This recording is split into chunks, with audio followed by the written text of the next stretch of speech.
नाम राम प्रसाद भोलू कहते हैं। कौन से गांव से हो आप? गाँव रेंज का। आपका पेशेंट के साथ क्या रिश्ता है? मेरा भाई है। क्या मामला था जो इनको इतनी सारी चोटें आई हैं? पता नहीं, हम तो घर थे, हमें तो बाद में पता चली जब इसको सिविल हॉस्पिटल हकीम में जी पहुंच गया था।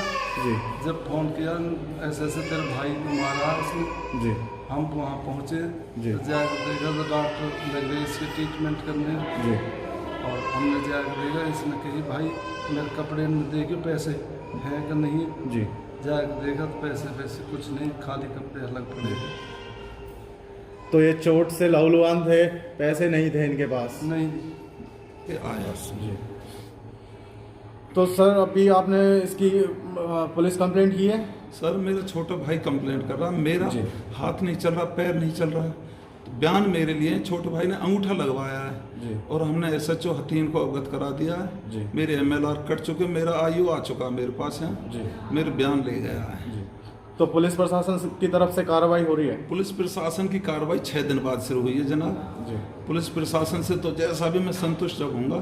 अभी मेरे पास में वो जिन्होंने मुझे पीटा जी। है वो आज भी मेरे गांव में ऐसे ही घूम रहे हैं। जी। तो सर ये हमलावरों के नाम बताएंगे आप?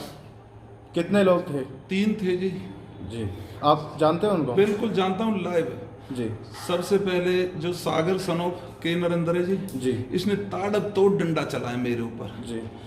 जो लड़का दिनेश सनोफ प्रेमचंद, इसने मेरे सिर पर कट्टा रखा है। जी। उससे मैं घबरा गया हूँ, मैं लड़ता इनसे भिड़ता भी, जी। लेकिन मैं उससे घबरा गया जी, बंदूक की नोक, कट्टे की नोक से जी। जी। जो तीसरा लड़का उसने ढाटा लगा रखा, काली बनियान, पतला सा जी। है, वो मेरी समझ में नहीं आया जी। जी। क्या नाम है जी आपका? सुभाष चंद्र नाम है जी मेरा। कौन से गांव से हो? रींड का गाँव है जी मेरा, हथीन में। क्या मामला था?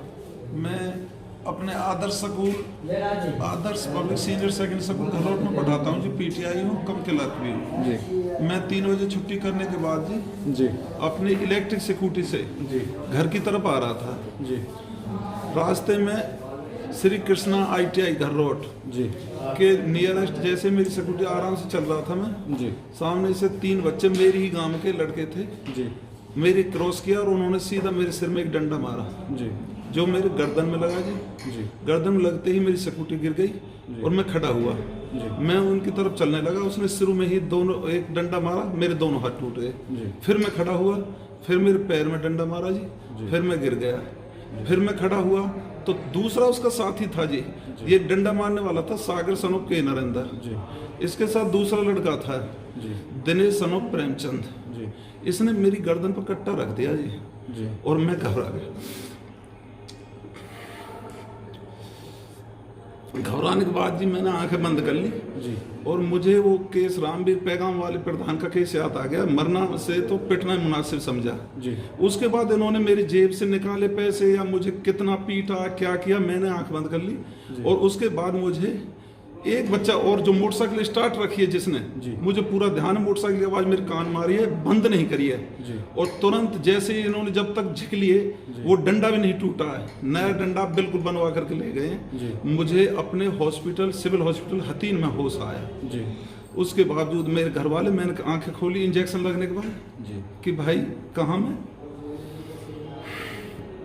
उसके बाद मैंने कहा मेरी जेब में भाई मेरी 43,000 रुपये हैं, चेक करो जल्दी जी। और मेरा मोबाइल मिल गया और 43,000 रुपये जब मैंने अपने भाई से पूछा, भाई पैसा नहीं मिले जी। तो ये है, इन्होंने मेरे साथ डकैती की है, लूट बिल्कुल। तो ये मेरे से जनाब पैसे ले सकते, इन्होंने मेरे दोनों हाथ तोड़ दिए, लेफ्ट का पैर तोड़ दिया। उसके बाद मैं सिविल हॉस्पिटल पलवल रेफर कर दिया। रेफर करने के बावजूद आज मुझे ऑपरेशन, दोनों हाथों में मेरे स्लाइड डाल दिया डॉक्टर संदीप सोनी ने और पैर में फ्रैक्चर बताया कि जी मैं इसे उससे कर दूंगा, क्या चढ़ाते हैं ये,